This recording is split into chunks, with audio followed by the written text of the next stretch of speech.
बिस्मिल्लाहिर्रहमानिर्रहीम अस्सलाम वालेकुम। फर्स्ट बायोलॉजी चैप्टर 13 और हम डिस्कस करेंगे चैप्टर 13 से related most important most repeated short questions.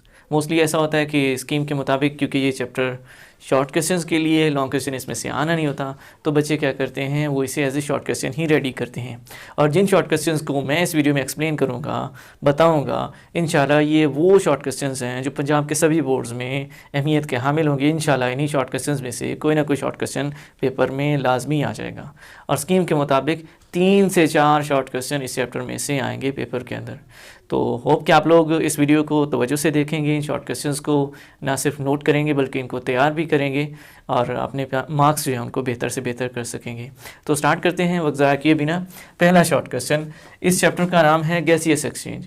और गैसियस एक्सचेंज का जो स्टार्टिंग पार्ट है, इंट्रोडक्टरी पार्ट, उसमें जिक्र किया गया है सेलुलर रेस्पिरेशन का, सेलुलर रेस्पिरेशन, और इसी के साथ जिक्र किया गया है ऑर्गेनिज्मिक लेवल रेस्पिरेशन। अच्छा, शॉर्ट क्वेश्चन किस तरह से आता है? डेफिनेशन आ सकती है सेलुलर रेस्पिरेशन की, या फिर इस तरह हो सकता है कि दोनों का कंपैरिजन या डिफरेंस पूछा जा सकता है, differentiate between organismic level respiration या फिर एंड सेलुलर रेस्पिरेशन, या फिर अकेली ऑर्गेनिज्मिक लेवल रेस्पिरेशन भी पूछी जा सकती है। तो दोनों की अलग अलग डेफिनेशन भी आ सकती है। ऐसा भी मुमकिन है कि दोनों का इकट्ठा डिफरेंस या कंपैरिजन के तौर पे पूछा जाए। Next short question that is very important, most repeated, बहुत दफ़ा ये रिपीट हुआ है। Why air is better, why air medium is better than water medium. Water medium यानी एक मीडियम पानी का है, एक मीडियम हवा का है जहाँ जानदार अपनी ज़िंदगी गुजारते हैं। और यहाँ इस चैप्टर के फर्स्ट पेज पे ही पॉइंट्स की फॉर्म में कुछ कंसेप्ट मौजूद हैं जो ये एक्सप्लेन करते हैं कि कैसे एयर जो है वो बेटर मीडियम है वाटर मीडियम की निस्बत। तो 3 से 4 पॉइंट आसानी से मिल जाएंगे शॉर्ट क्वेश्चन में, यही रिक्वायर होते हैं। 2 नंबर का सवाल इस तरह पूरा होता है। नेक्स्ट शॉर्ट क्वेश्चन जो इसके बाद पूछा जाता है वो आता है जी, टॉपिक है फोटो रेस्पिरेशन से। Photo respiration is a highly important topic of this unit. मेरा मशवरा है, चाहे आप इस चैप्टर को आप लॉन्ग के लिए कर रहे हैं, शॉर्ट के लिए कर रहे हैं, MCQs के लिए कर रहे हैं, आप इसका कंसेप्ट क्लियर करें और साथ ही साथ आपको लफ्ज़ ब लफ्ज़ इसमें से चंद चीज़ें बिल्कुल तैयार होनी चाहिए।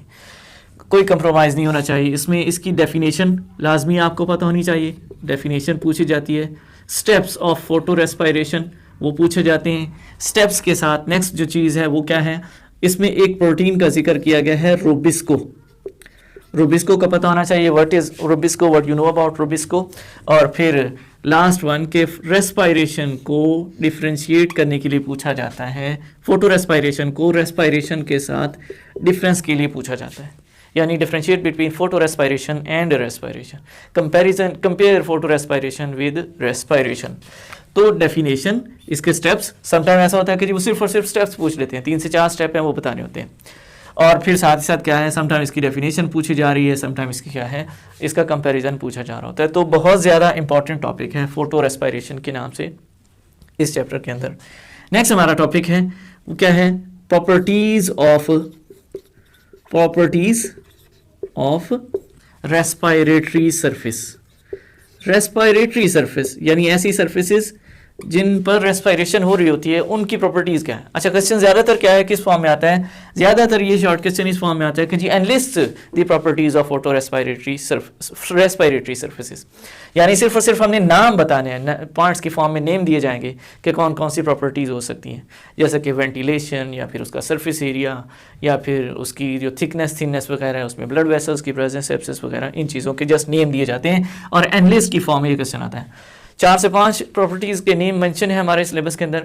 ऐसा भी हो सकता है कि किसी 2 के बारे में explain 2 properties of respiratory surface, उन 4-5 में से कोई सी 2 एक्सप्लेनेशन के लिए पूछी भी जा सकती है, या तो नाम आ सकते हैं या फिर क्या है, किसी 2 की एक्सप्लेनेशन पूछी जाती है।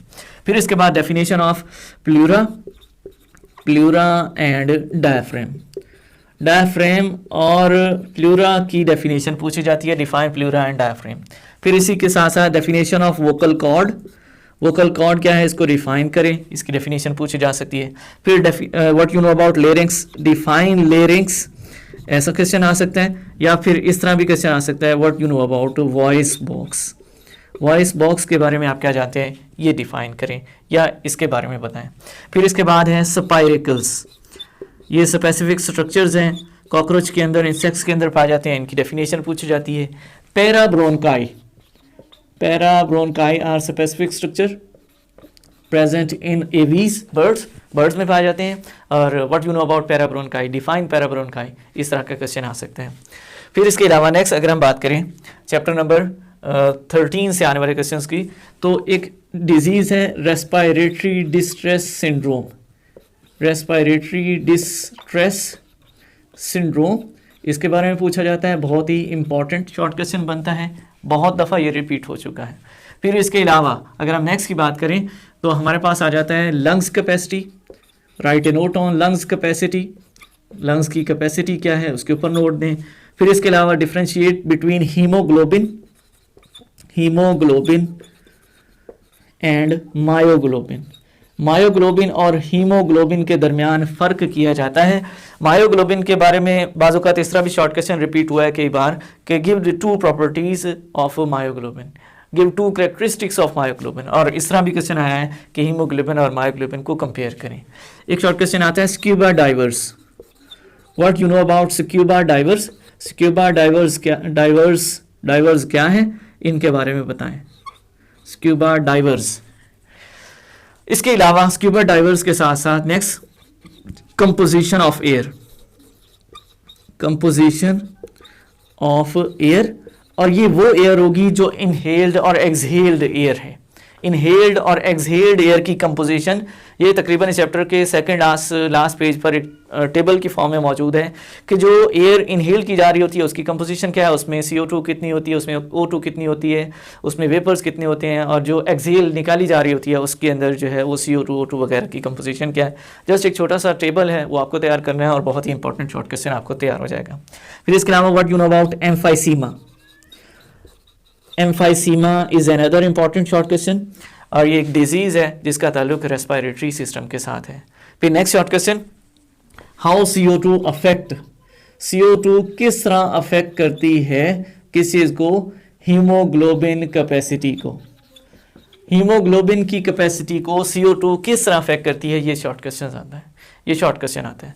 फिर एक और शॉर्ट क्वेश्चन आता है रेस्पिरेटरी स्ट्रक्चर्स, रेस्पिरेटरी स्ट्रक्चर्स, और किस में जी, respiratory structures in amphibians, amphibians के अंदर, या फिर हम यूँ कह सकते हैं फ्रॉग वगैरह के अंदर जो रेस्पिरेटरी स्ट्रक्चर्स हैं वो कौन से हैं। बाज़-औक़ात इस तरह भी शॉर्ट क्वेश्चन आता है कि जी what is define simply different ways of respiration in frog in amphibians. तो एम्फीबियंस के अंदर किस तरीके से वो आइदर वोकल कॉर्ड के ज़रिए कर रहे हैं या स्किन के ज़रिए कर रहे हैं या फिर लंग्स के ज़रिए रेस्पायर कर रहे हैं, कौन कौन से तरीके ये चीज़ें हैं रेस्पिरेशन की, इस तरह फ्रॉग के अंदर वो बताई जाती हैं। इसके बाद लास्ट शॉर्ट क्वेश्चन वो है जी diving reflex, diving reflex, what you know about diving reflex, write a note on diving reflex, what changes takes place during diving reflex, what are advantages of diving reflex। किसी भी किस्म का question इस लिहाज से पूछा जा सकता है डाइविंग रिफ्लेक्स से, और बहुत ही इंपॉर्टेंट शॉर्ट क्वेश्चन बनते हैं इस डाइविंग रिफ्लेक्स से, इवन MCQs भी बनते हैं। तो इस तरह हमारे ये चंद इंपॉर्टेंट शॉर्ट क्वेश्चंस या टॉपिक्स थे चैप्टर 13 से जो कि हाईली इंपॉर्टेंट हैं, और पेपर पॉइंट ऑफ व्यू से मेरा मानना है कि अगर आप इनको तैयार करते हैं तो इंशाल्लाह इन्हीं में से कोई ना कोई शॉर्ट क्वेश्चन आपके एग्जाम में आएगा। आपका जो ये वाला पोर्शन है, ये वाला चैप्टर है, वो इन्हीं के साथ इंशाल्लाह 99% कवर हो जाएगा, और आप आसानी से जो वो अपने इस चैप्टर से रिलेटेड मार्क्स जो है वो गेन कर सकेंगे। शॉर्ट क्वेश्चन के हवाले से भी इंपॉर्टेंट है, MCQs पॉइंट ऑफ व्यू से भी ये इंपॉर्टेंट है। इसको तैयार कीजिए, मेहनत के साथ आगे बढ़ते रहिए, ज़्यादा से ज़्यादा कोशिश करें, एग्ज़ाम्स बिल्कुल करीब हैं। दुआ में याद रखिए, मिलेंगे इंशाल्लाह नई वीडियो में नए टॉपिक के साथ, तब तक अल्लाह हाफिज़।